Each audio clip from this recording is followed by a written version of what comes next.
دنیا نیوز میں خوش آمدید، میں ہوں وہاب حسن اور میں ہوں آپ کے ساتھ مہرین فاطمہ۔ سب سے پہلے بات کریں گے army chief general Syed Asim Munir کا پشاور کا دورہ۔ موجودہ سیکیورٹی صورتحال پر بریفنگ دی گئی۔ ISPR کے مطابق آرمی چیف کو فتنہ الخارج کے خلاف جاری انسداد دہشت گردی کی کارروائیوں پر بھی بریفنگ دی گئی۔ بریفنگ میں وزیر داخلہ اور وزیر اعلیٰ KPK علی امین گنڈا پور کی شرکت۔ آرمی چیف نے اداروں کے غیر متزلزل عزم اور بے مثال قربانیوں کو سراہا۔ اس کے علاوہ کہتے ہیں کہ سیکیورٹی فورسز کی کامیابیوں پر بے حد خوش ہیں، فخر ہے، امن خراب کرنے کی کسی بھی کوشش کا فیصلہ کن اور پوری قوت سے جواب دیا جائے گا۔ دشمن اختلاف اور خوف کے بیج بونے کی کوشش کر سکتا ہے لیکن ہم پیچھے نہیں ہٹیں گے۔ آرمی چیف کا مزید یہ بھی کہنا تھا کہ دشمن عناصر سے آنی ہاتھوں سے نمٹا جائے گا، دشمن بھاری نقصان اٹھاتے رہیں گے، دشمن کی نقصان پہنچانے کی جو صلاحیت ہے اسے ختم کیا جائے گا۔ ہم برائی کی قوتوں کے خلاف متحد ہیں۔ آرمی چیف نے مختلف سیاسی جماعتوں سے تعلق رکھنے والے خیبر پختونخوا کے سیاستدانوں سے الگ الگ ملاقاتیں بھی کی۔ Army chief general Syed Asim Munir کا پشاور کا دورہ۔ سپہ سالار کو سیکیورٹی صورتحال اور فتنہ الخوارج کے خلاف جاری انسداد دہشت گردی آپریشنز پر بریفنگ۔ ISPR کے مطابق اس موقع پر وفاقی وزیر داخلہ محسن نقوی، وزیر اعلیٰ علی امین گنڈا پور اور گورنر فیصل کریم کنڈی بھی موجود تھے۔ آرمی چیف نے پاک فوج اور قانون نافذ کرنے والے اداروں کی قربانیوں اور عزم کو سراہتے ہوئے کہا کہ دہشت گردی کے خلاف جنگ میں سیکیورٹی اداروں کی مثالی کامیابیاں قوم کے لیے باعث فخر ہیں۔ اہم دہشت گرد رہنماؤں کا خاتمہ، ان کے نیٹ ورک اور انفراسٹرکچر کو تباہ کر کے یہ پیغام دیا گیا ہے کہ دہشت گردی کی ہمارے ملک میں کوئی جگہ نہیں۔ یہ جنگ جاری رہے گی اور ہم اسے منطقی انجام تک پہنچائیں گے انشاءاللہ۔ آرمی چیف نے مزید کہا کہ قانون نافذ کرنے والے ادارے شہریوں کی حفاظت اور امن و امان کے قیام کے لیے انتھک محنت کر رہے ہیں۔ جنرل عاصم منیر نے واضح پیغام دیا کہ ملک میں امن کو خراب کرنے کی ہر کوشش کا فیصلہ کن اور بھرپور جواب دیا جائے گا۔ انہوں نے کہا کہ دشمن خوف اور انتشار پھیلانے کی کوشش کر سکتا ہے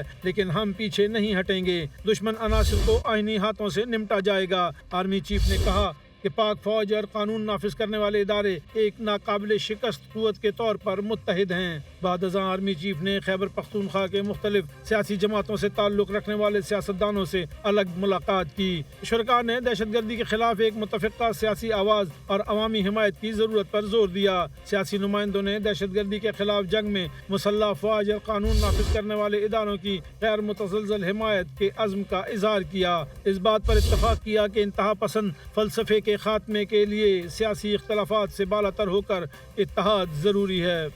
بلوچستان کے ضلع کچھی میں سیکیورٹی فورسز کا آپریشن، فائرنگ کے تبادلے میں 27 دہشت گرد ہلاک۔ ISPR کے مطابق آپریشن کے دوران متعدد ٹھکانے، اسلحہ اور گولہ بارود کی بھاری کھیپ تباہ کر دی گئی۔ مارے گئے دہشت گرد سیکیورٹی فورسز اور معصوم شہریوں پر متعدد حملوں میں ملوث تھے۔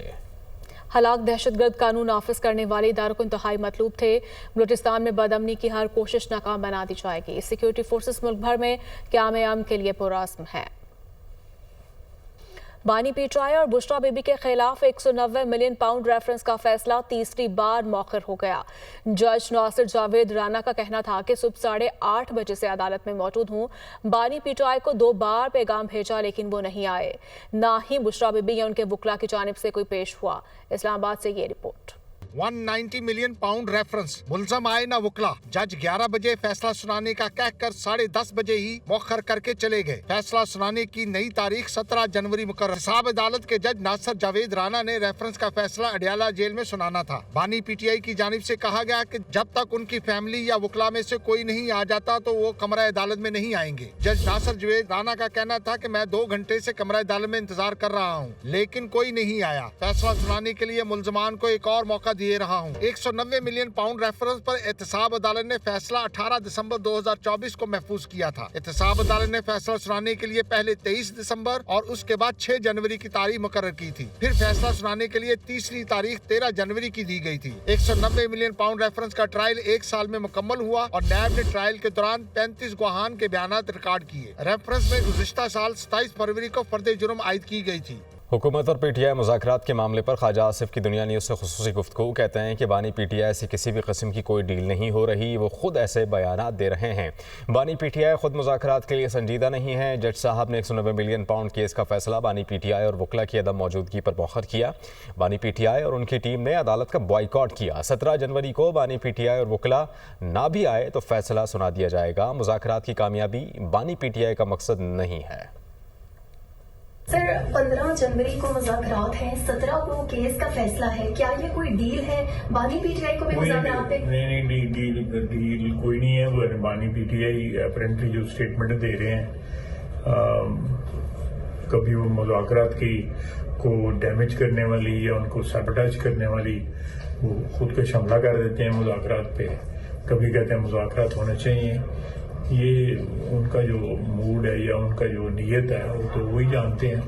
لیکن اپیرنٹلی میرا خیال ہے وہ خود بھی اتنے زیادہ سنسیئر نہیں ہے. اپیرنٹ وجہ یہی ہے کہ وہ آئی نہیں ہے عدالت کے اندر. انہوں نے ایک قسم کا عدالت کا بائیکاٹ کیا کہ تاکہ فیصلہ جو ہے وہ سنایا جا سکے. تو نیکسٹ میرا خیال ہے کہ وہ جج صاحب نے کہا ہے کہ اگلی تاریخ پہ وہ نہ بھی آئے تو فیصلہ پھر بھی سنا دیا جائے گا. تو میرا خیال ہے کنکلوسیو قسم کی اسٹیٹمنٹ آ گئی ہے عدالت کی طرف سے. تو اس کے بعد تو کوئی شک شبے کی گنجائش نہیں رہنی. لیکن آج ان کی ایبسنس میں انہوں نے فیصلہ سنانے سے اوائڈ کیا ہے.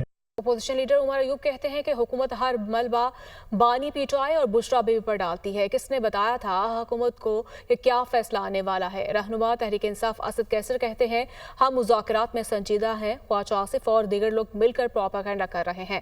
وہ میڈیا سے گفتگو کر رہے تھے. ان کو شرم نہیں آتی کہ خود تو یہ حکومت فارم 47 والے کچھ کر نہیں سکتے ہیں، پر ملبہ وزیراعظم عمران خان صاحب اور بشرا بی بی صاحبہ پہ انہوں نے ڈالنے کی ناکام کوشش کی ہے. ان کے کئی وزراء اٹھ کے ایک کورٹ کا فیصلہ سنا رہے ہیں کہ جی کل یعنی کہ آج یہ فیصلہ آنے والا ہے. سب سے پہلا سوال کہ ان کو پتہ کیا چلا، کیسے چلا اور کس نے بتایا کہ یہ فیصلہ آنے والا ہے؟ اس کا مطلب ہے کہ ڈرافٹنگ کہیں پہ ہو رہی ہے یا ہو گئی ہے اور ان کو دیا گیا ہے. اس چیز کو ہم لوگ کنڈیم کرتے ہیں. ہم مذاکرات میں سنجیدہ ہیں پاکستان کے خاطر، اور ہم سمجھتے ہیں کہ اس وقت جو ملک کی صورتحال ہے وہ بہت بڑے چیلنجز ہمیں درپیش ہے. خواجہ آصف اور باقی لوگ جو جس طرح رویہ رکھ رہے ہیں اور کی کوشش ہے اور جو تانے دے رہے ہیں، کوشش کر رہے ہیں کہ اس مذاکرات کو اس کو سبوتاژ بھی کرے اور یہ مختلف پروپیگنڈے بھی کر رہے ہیں. وفاقی وزیر اطلاعات عطا تارڑ کہتے ہیں کہ پاکستان تحریک انصاف والے کبھی 1600 کبھی 400 کبھی کہتے ہیں 13 کارکنان مارے گئے. یہ آپس میں ہی دست و گریباں ہیں. عمر ایوب کو اداروں کے خلاف بات کرتے ہوئے شرم آنی چاہیے. اداروں پر حملہ کرنا پاکستان تحریک انصاف کا وتیرہ ہے. پی ٹی آئی کے دور حکومت میں احتجاجی مظاہرین پر سر عام گولیاں چلائی گئیں. قومی اسمبلی میں اظہار خیال کرتے ہوئے انہوں نے مزید یہ بھی کہا کہ یہ اب او کرتے ہیں. کاش 9 مئی 26 نومبر کو بھی او کیا جاتا. جاپان میں او کے دوران کام بھی کیا جاتا ہے. یہ ڈیتھ ٹول ہے یا کوئی پنکھا ہے جو چل رہا ہے جس میں کبھی 1600 بندے مر جاتے ہیں، کبھی 1200 مر جاتے ہیں، کبھی 400 مر جاتے ہیں، کبھی 200 مر جاتے ہیں. آج موصوف 13 پہ آ کے ٹکے ہیں. کیا اعظم نذیر تارڑ صاحب نے ابھی جو ایک اوورال ہائی کورٹ کی ڈائریکشن پہ مسنگ پرسنز پہ میٹنگ کی، ایک بھی نام عمر ایوب صاحب نے لیا؟ عمر ایوب صاحب کس سسٹم کے بینیفیشری ہیں؟ بات یہ ہے کہ آج یہاں سے او کیا گیا. کاش 9 مئی کو او کیا ہوتا اور شہیدوں کی یادگاروں کو مسمار نہ کیا ہوتا. کاش 26 نومبر کو بھی سوال کا جواب کیا دینا ہوتا. جناب ڈپٹی سپیکر، جاپان میں جن لوگوں نے او کیا تھا وہ کام بھی ساتھ کر رہے تھے. خالی او سے کام نہیں بنتا، ساتھ کام بھی کرنا پڑتا ہے. تو ایسے میں ناظرین سینیٹر فیصل بوڑا کہتے ہیں کہ 190 ملین پاؤنڈ پاکستان کے پیسے تھے. بانی نے زمین لے کر فائدہ لیا. میں نے کابینہ میں بند لفافے سے متعلق سوال اٹھایا تھا. کیس کا فیصلہ سنانا جج کا اختیار ہے. پروگرام دنیا مہر بخاری کے ساتھ میں گفتگو کے دوران انہوں نے کہا کہ یہ میرا خیال ہے بانی اور ان کی اہلیہ دونوں کو سزا ہوگی. بیرون ملک سے پریشر ہے، نہ بیک ڈور مذاکرات ہو رہے ہیں. ٹرمپ کارڈ سود مند ثابت نہیں ہوگا. کتنے سال کی سزا ہو رہی ہے؟ 7 سال؟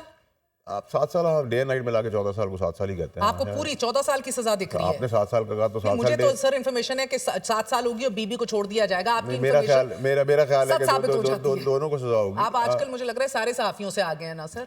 دیکھیں بہن، میرا تو آپ نے کہا میں دونوں کو سزا ہوگی. اچھا، دونوں کو ہوگی. ٹھیک ہے، نمبر 1. نمبر 2 یہ کہ آپ نے 7 سال کا فگر دیا. دونوں کو ہوگی. 7 سال کا آپ نے فگر دیا تو ڈے نائٹ میں لا کے 14 سال کے 7 سال ہی بنتے ہیں. تو میں آپ کی بات کو دونوں کو ہوگی اور 14 سال ہوگی مکمل سزا. میں نے آپ کو جتنی بات کی ہے اتنی بات